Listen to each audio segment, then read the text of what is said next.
Saudara-saudari, ya ikhwan, saudari-saudari, halo, selamat berjumpa. Yuk kita melawan lupa. Yuk kita mengingat kembali masa lalu. Yang masa lalu sebagai pengalaman kita jadikan pelajaran, jangan terjadi ke masa depan yang buruk-buruknya. Ya, ingat nggak nih Indonesia, Nusantara dulu, Nuswantara dulunya pernah dijajah oleh berapa bangsa? 3 kan? Pertama oleh VOC Portugal, kedua oleh Belanda, ketiga oleh Jepang. Tahu nggak ketiga-tiganya gimana? Apakah langsung ngejajah? Enggak. Langsung nyerang dengan senjata? Tidak. Pertama apa? Akal bulusnya apa coba? Ngadalin orang Indonesia, orang Nusantara ketika itu. Saat itu sedang kerajaan-kerajaan. Ngadalinnya gimana? Jepang Portugal datang, pura-pura ada kepentingan ekonomi, rempah-rempah, ya kan? Orang Indonesia kepada tamu sangat hormat, husnudon terus, santun. Nusantara begitu adatnya ketimuran. Apalagi itu kelihatannya, waduh badannya tegap, ganteng, langsung aja. Orang Indonesia kan kadang-kadang langsung rendah, ya. Langsung tunduk. Udah mau orang husnudonan, adat ketimuran, langsung gampang rendah dirian. VOC diterima, jalinan kerjasama, lada dan sebagainya. Nah, VOC kemudian keenakan bikin semacam kongsi dagang. Udah tuh dibikin tuh kongsi dagang, otomatis kan membutuhkan lahan, bikinlah terus. Lama-lama tuh kan jadi benteng. Apa bilangnya? Ya ini kan untuk penjagaan, untuk menjaga serangan dari luar di laut. Nggak taunya benteng. Nah kita ini dikadalinnya kena terus. Ya masuk di akal sih. Ya dengan modal percaya aja banyak benteng, nggak taunya ngejajah tuh VOC. Rempah-rempah lada diambil.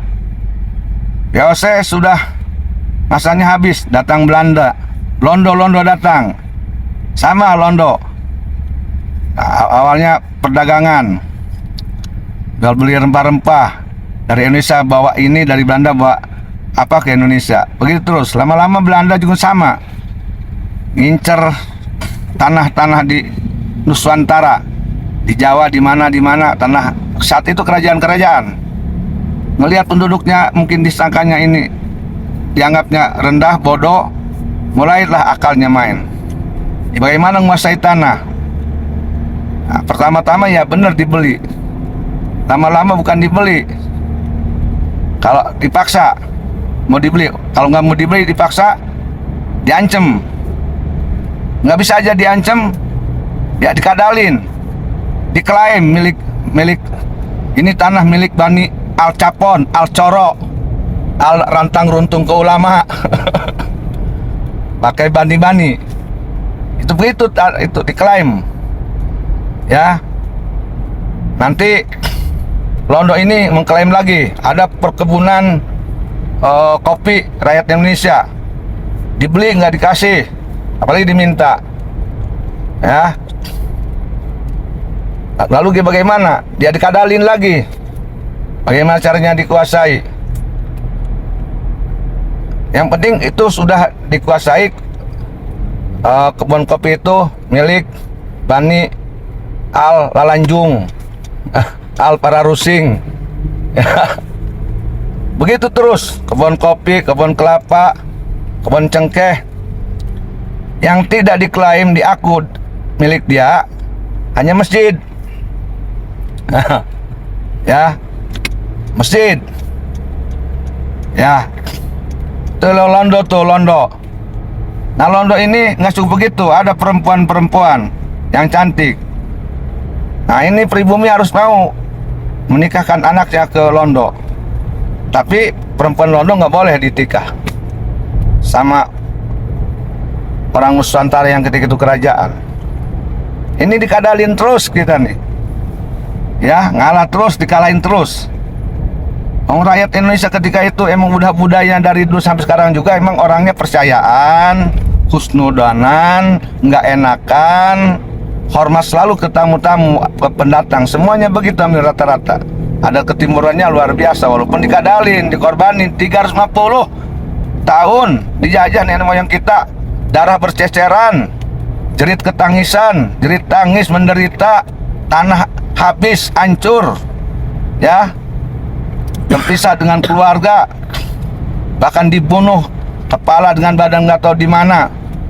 Nah, ini London ini sudah menguasai tanah, nafsunya terus tidak berhenti.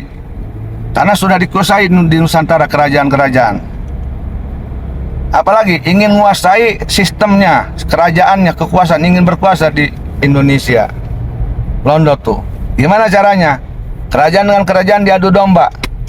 Ya, kerajaan A dengan kerajaan adu domba. Dia otaknya mah. Nanti dia lagi yang nongol pura-pura jadi pahlawan, padahal dia yang ngebusin. Ke kerajaan A dia ngaduin kerajaan B ngaduin kerajaan A. Udah mau perang, nanti dia akan pura-pura ngebantu kerajaan A. Kerajaan ini di Indonesia ini saat itu karena merasa dibantu oleh Belanda, ya mau dong. Nah, kalau sudah merasa udang budi, nah di situ Belanda ikut campur. Nah, itu cara menguasai kerajaan.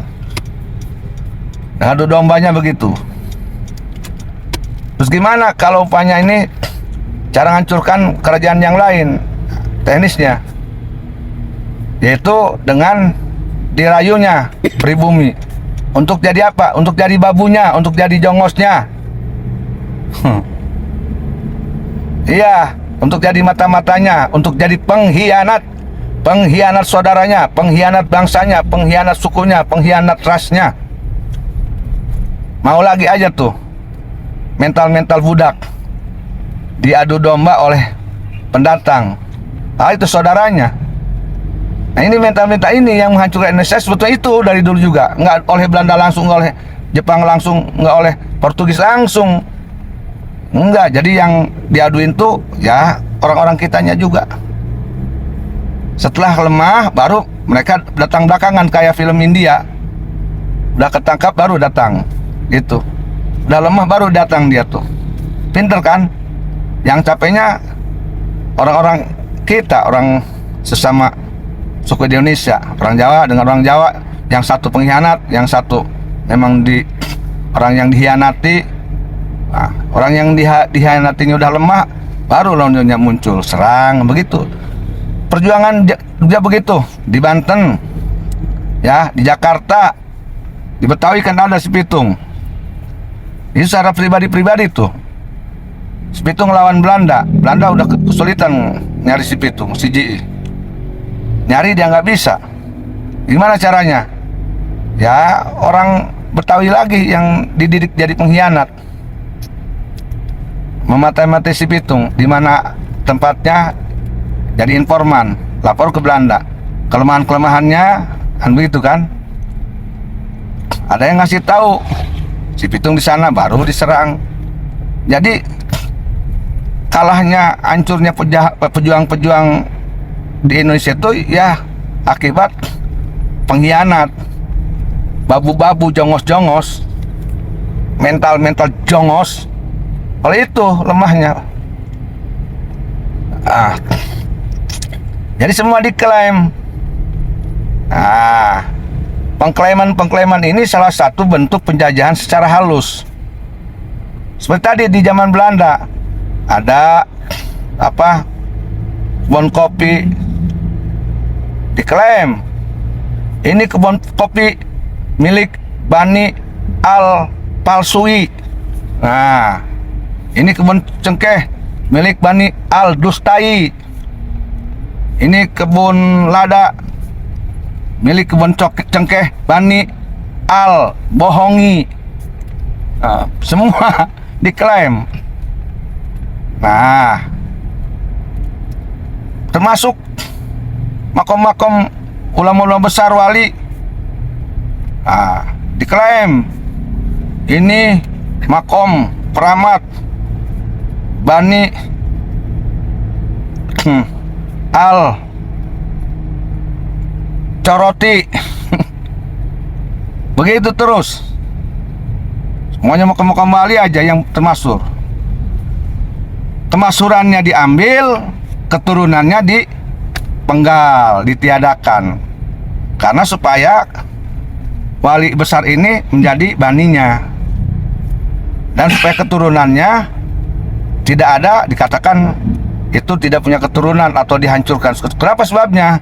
Semua makom-makom itu diklaim milik bani-bani al. Ya supaya dia sendiri yang hebat di Indonesia ini.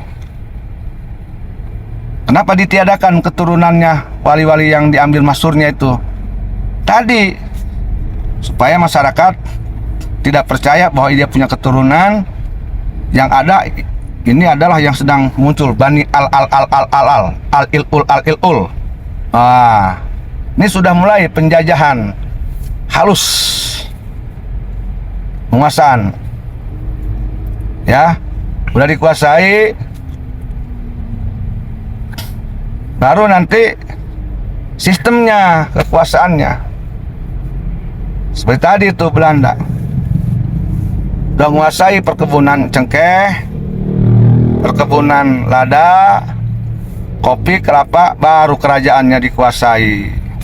Rajanya diadu domba, dia yang ngadu domba, dia yang nyebarkan adu domba, dan dia yang muncul pura-pura jadi pahlawan ngebantu salah satu kerajaan. Nah, itu sengaja bisa menguasai, otomatis kan. Begitu terus dikuasai, akhirnya sistem kerajaannya dikuasai. Akhirnya dia apa? Si pendatang itu menguasai ekonomi, menguasai sejarah. Tadi itu makam-makam Bali itu, makam wakil kalian milik Bani Al, menguasai kekayaan, terakhir menguasai daerah Indonesia, dijajah oleh Portugis, dijajah oleh Belanda, nah dijajah oleh Jepang. Nah Jepang nih, ini Jepang pinter nih.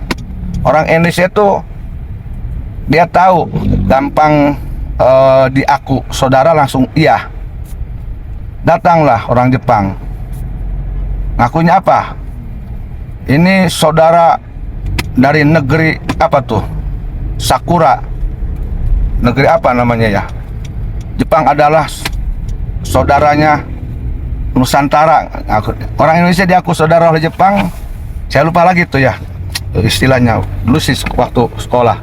Apalagi negara terbit matahari. Jepang tuh ngaku ke Indonesia. Orang Indonesia kepedean, GR, bangga. Waduh, nggak taunya Jepang mau ngejajah. Isi pinter dia tuh, si pendatang tuh pinter. Orang Indonesia gampang, udah aja diaku saudara, saudare, ikhwan, ente, saudara ane, satu bangsa, satu rumpun, satu leluhur, satu buyut. Nah, langsung lah kelepak. Udah, nggak taunya mereka dalin, dibunuh loh. Apa sejarahnya dibunuh, nasabnya dibunuh, ya, ekonominya dibunuh. Nanti negaranya juga sama dirampok.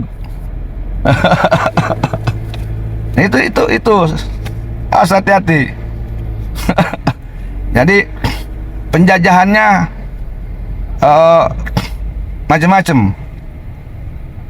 Simak aja, Portugis menjajah Indonesia tidak langsung dengan kekerasan, dengan menjual-jual untuk ngebeli rempah-rempah. Belanda untuk menjalin kerjasama ekonomi, pengamanan. Jepang datang ke Indonesia dengan mengatakan kekeluargaan, family, satu bangsa, satu rumpun Asia, kita saudara-saudara. Itu tiga dilakukan. Kemudian sistemnya apa? Satu, dengan menjadikan sesama satu suku, satu daerah, saudara, dijadikan itu Masya Allah, apa, babu-babu, centeng atau pengkhianat. atau jongos. Nah, diaduin tuh. Tapi dengan diiming-imingi tadi, kekuasaan, uang, pengakuan, saudara. Kan orang Indonesia mah percayaan orangnya. Enggak suudonan, enggak. Husnudon terus. Walaupun diinjak kepala juga husnudon terus. Dicaci maki, ya wajar, itu saudara kita, jangan marah. Dibenci, jangan marah, itu saudara kita. Kalah oleh itu. Mau ngelawan, jangan tak kualat. Nanti pamali, ulah dilawanan pamali, dulur dia kukumage. Kan gitu terus, padahal itu sama pendatang, ngan ngaku-ngaku unggul. Ya. Ini ada yang lucu lagi. Nanti di satu daerah ada nama wali masyhur terkenal. Itu nanti diklaim wali masyhur ini adalah nasabnya ke Bani Al bohongi, Al palsui. Nah, keturunannya tadi ditiadakan, dibabat habis, tidak ada punya keturunan. Karena supaya tidak ada perlawanan dari keturunan wali ini, diambil masyhurnya supaya klan dia yang masyhur di negeri Nusantara semua rendah, dijajah, mudah sekali untuk dijajah. Itu motif-motif. Jadi intinya para penjajah, orang luar datang Indonesia itu memang tidak langsung dengan kekerasan, tapi dengan lembut, berpura-pura usaha, dagang, kerjasama ekonomi, ada juga kerjasama agama, menjual-jual agama. Nanti yang dijualnya itu saudara, kasih sayang.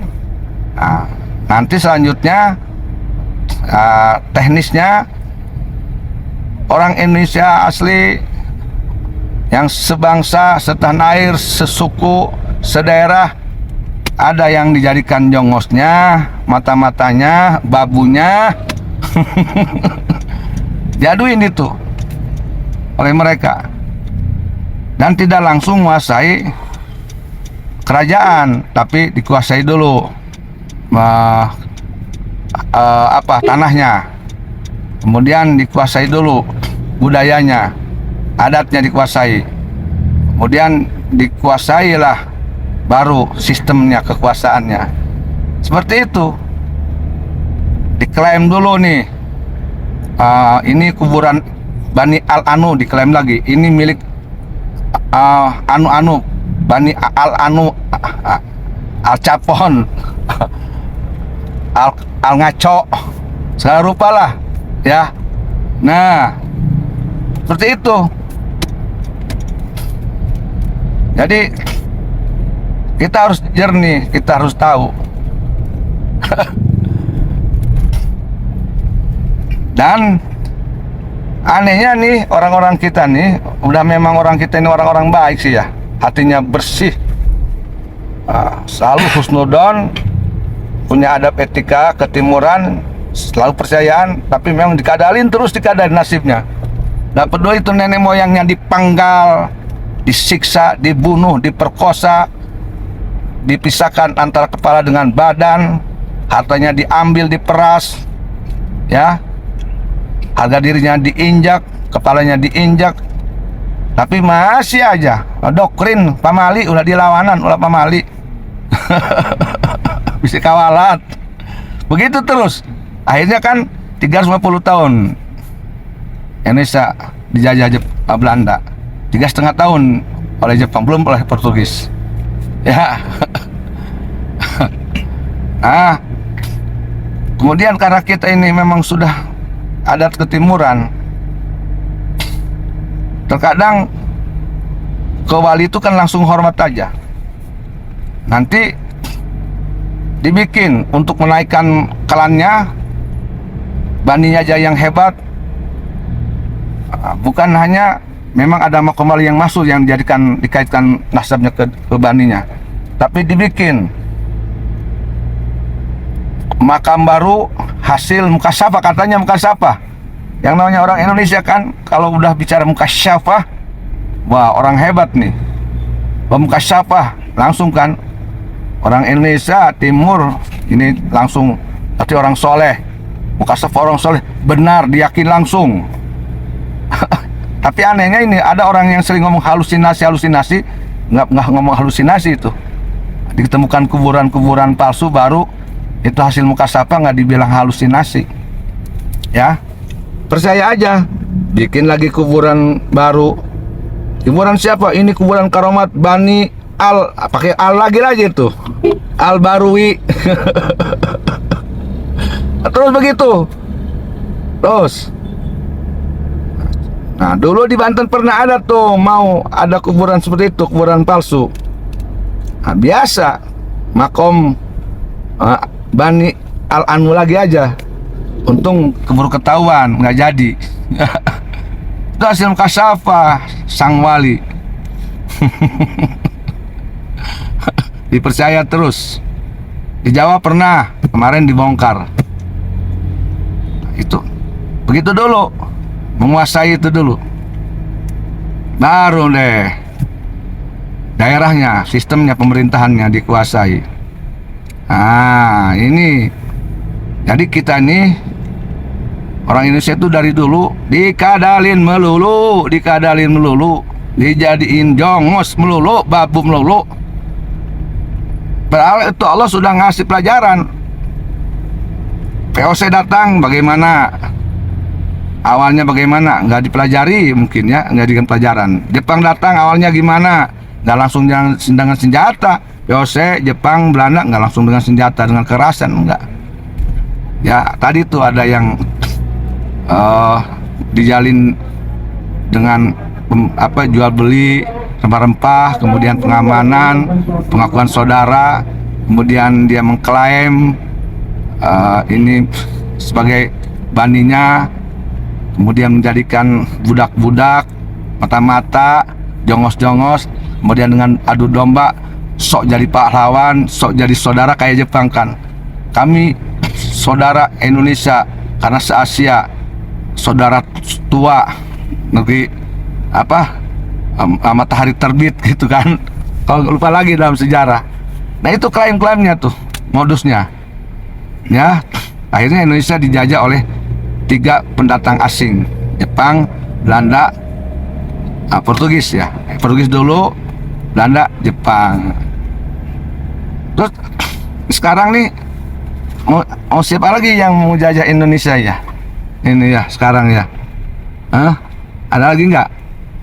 Nah, tinggal gampang, tinggal lihat aja kita siapa yang berperan seperti yang dilakukan oleh Portugis, oleh Londo, oleh Jepang. Kan itu seperti tadi tuh modus-modusnya ya. Kalau ada, nah hati-hati dong, hati-hati, awas hati-hati.